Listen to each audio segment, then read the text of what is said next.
جل وعلا ارشاد فرما رہا ہے وتوکل علی اللہ وکفی باللہ وکیلا۔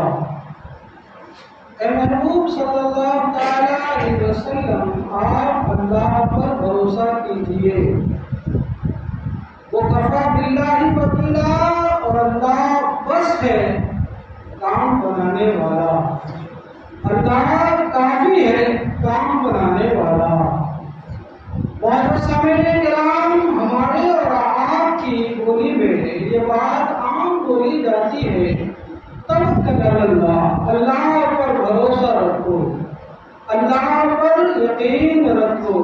اس کا عمومی معنی اور مفہوم یہی ہوتا ہے کہ بندے مومن پر یہ لازم اور ضروری ہے کہ ہر شر و خیر، ہر اچھائی و بھلائی اور ہر چیز کے تعلق سے وہ اللہ تبارک و تعالیٰ کی ذات پر یقین رکھے کہ جو کچھ ہوتا ہے اور جو کچھ ہونا ہے یہ سب من جانب اللہ ہے، یہ اللہ کی طرف سے ہے۔ جو ہمارے ساتھ ہونا ہے پورا جہاں مل کر اگر اسے ٹالنے کی کوشش کرے تو ٹال نہیں سکتا، اور جو ہمارے ساتھ نہیں ہونا ہے، رب کی مرضی نہیں ہے، اللہ کی طرف سے اللہ کا ارادہ نہیں ہے، تو پوری دنیا مل کر ہمارے ساتھ کرنا چاہے تو کر نہیں سکتی ہے۔ یہ توکل علی اللہ کا معنی ہوا۔ تھوڑا آپ بیدار رہ کر اور جاگ کر میری گفتگو سماعت کیجیے گا۔ میں پہلے آپ کو توکل علی اللہ کے اوپر 4 حدیث سناتا ہوں، پھر اس کے مخالف میں جو ہمارا عمل ہے اور جو یہ مہینہ سفر المظفر کا ہے، اس مہینے میں جو ہماری بدعقیدگی، بےایمانی اور جو ہے بدشگونی والا معاملہ ہے، اس تعلق سے بھی کچھ عرض کروں گا۔ آپ حدیث پاک سنیں، حضور نبی کریم صلی اللہ تعالی علیہ وسلم کا فرمان عالی شان ہے۔ اس حدیث پاک کے راوی حضرت عبداللہ ابن عباس رضی اللہ تعالی عنہ ہیں۔ آپ فرماتے ہیں کہ حضور نبی اکرم نور مجسم صلی اللہ تعالی علیہ وسلم نے ارشاد فرمایا، میری امت کے 70,000 افراد بلا کسی حساب و کتاب کے جنت میں داخل ہو جائیں گے۔ سبحان اللہ۔ حضور نے فرمایا میری امت کے 70,000 افراد بلا حساب و کتاب کے جنت میں داخل ہوں گے، لیکن ان کے ساتھ حضور نے 3 شرطیں بھی بیان فرمائی کہ یہ 3 باتیں بھی لازم اور ضروری ہے۔ اس میں سے پہلی بات یہ ہے کہ وہ لوگ ہیں، یعنی بلا حساب جنت میں جانے والے یہ وہ لوگ ہیں جو دنیا میں شریعت کے خلاف جھاڑ پھونک کا عمل نہ کرتا ہو، شرعی جھاڑ پھونک کے علاوہ کام نہ کرتا ہو،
کھڑا ہے اور مجھ سے کہہ رہا ہے اے محمد اب بتاؤ تمہیں مجھ سے کون بچائے گا، اب بتاؤ تمہیں مجھ سے کون بچائے گا۔